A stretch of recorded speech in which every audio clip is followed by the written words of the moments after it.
No, that knife, it is not mine."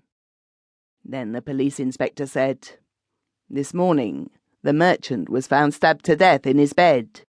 No one except you could have done it. The tavern was locked on the inside, and there was no one in the tavern except yourself. And here is the bloody knife in your bag, and your guilt is evident in your face. Tell me how you killed him and how much money you took from him." Aksionov swore that he had not done it, that he had not seen the merchant after he had drunk tea with him, that the only money he had with him, 8,000 rubles, was his own, and that the knife was not his.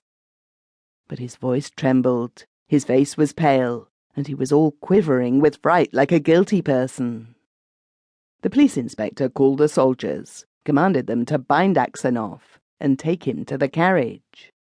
When they took him to the carriage with his feet tied, Aksionov crossed himself and burst into tears. They confiscated Aksionov's possessions and his money, and took him to the next city and threw him into prison. They sent to Vladimir to make inquiries about Aksionov's character, and all the merchants and citizens of Vladimir declared that Aksionov, when he was young, used to drink and was wild, but that now he was a worthy man.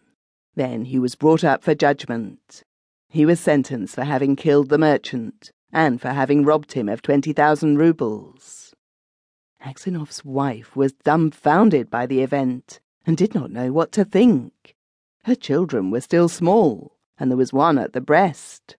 She took them all with her and journeyed to the city where her husband was imprisoned. At first they would not grant her admittance, but afterward she got permission from the chief and was taken to her husband. When she saw him in his prison garb, in chains together with the murderers, she fell to the floor, and it was a long time before she recovered from her swoon. Then she placed her children around her, sat down amid them, and began to tell him about their domestic affairs, and to ask him about everything that had happened to him. He told her the whole story.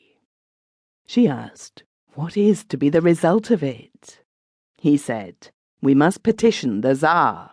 It is impossible that an innocent man should be condemned." The wife said that she had already sent in a petition to the Tsar, but that the petition had not been granted. Aksionov said nothing, but was evidently very much downcast. Then his wife said, "You see, the dream that I had, when I dreamed that you had become grey-headed, meant something after all. Already your hair has begun to turn grey with trouble. You ought to have stayed at home that time." And she began to tear her hair. And she said, "Vanya, my dearest husband, tell your wife the truth. Did you commit that crime or not?" Aksionov said, "So, you too have no faith in me." And he wrung his hands and wept. Then a soldier came and said that it was time for the wife and children to go. And Aksionov, for the last time, bade farewell to his family. When his wife was gone, Aksionov began to think over all that they had said. When he remembered that his wife also had distrusted him and had asked him if he had murdered the merchant, he said to himself, "It is evident that no one but God can know the truth of the matter, and he is the only one to ask for mercy, and he is the only one from whom to expect it."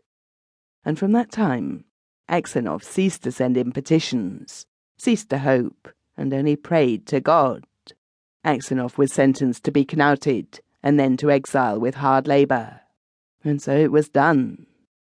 He was flogged with the knout, and then, when the wounds from the knout were healed, he was sent with the other exiles to Siberia.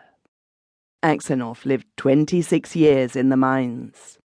The hair on his head had become white as snow, and his beard had grown long, thin, and grey.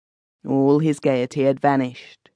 He was bent, his gait was slow, he spoke little, he never laughed, and he spent much of his time in prayer.